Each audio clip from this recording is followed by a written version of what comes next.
How to make cherry vodka. Well, obviously you're going to have to start with some cherries, and we're using 360 grams of cherries, and with that you're obviously going to need some vodka, and we're using a typical 70 centilitre bottle of cheap vodka that you can get from the supermarket. Don't go using any expensive brand, just use a cheap brand from the supermarket. And you will need some sugar, about 160 grams of sugar, just under half the weight of the cherries. If you like it a bit sweeter, then stick in a little bit more sugar, but don't put too much in because you'll lose some of the flavour. Anyway, this is what you have to do. Into a Kilner jar, put your cherries and then add the sugar, try not to spill it, and then simply pour in the vodka.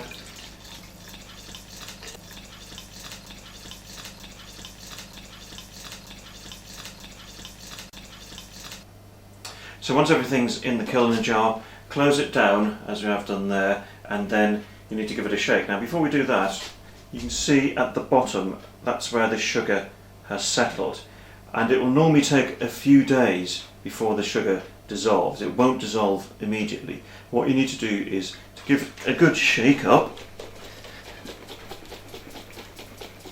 There we go. And you've got to do that every day for a couple of weeks, certainly at least until the sugar has dissolved. And as actually you can see, the sugar is starting to settle down again. As I say, it will take perhaps up to 2 weeks before it's all dissolved. Don't worry about that, but just make sure that you go in and give it a shake every day. And then you need to leave it standing for about 3 months minimum.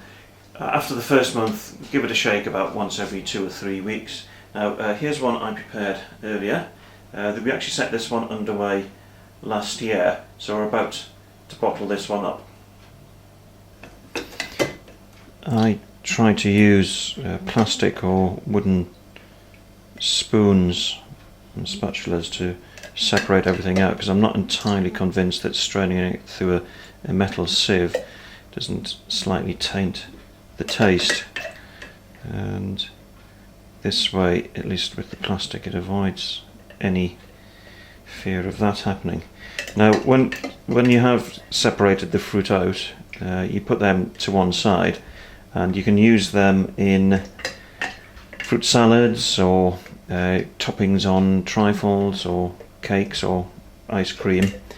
So don't throw them away, because they've still got uses to them. I just need to pour it ever so carefully into the bottles. So there we go, bottle and a half of cherry vodka and a bowl of cherries nicely pickled in vodka that we can use in fruit salads or in ice creams and so on. Now we've been making some other fruit liqueurs recently. We've got a raspberry gin, that's one of my favourites. Good thing about raspberry gin is that we can set it away in July and August, and it's ready for bottling in time for Christmas, so it makes really good Christmas presents as well as a good Christmas drink. And we've got sloe gin. This we make in the autumn when the hedgerows are full of sloes. Beautiful drink, really good. Try it, it's really enjoyable. Really like that one as well.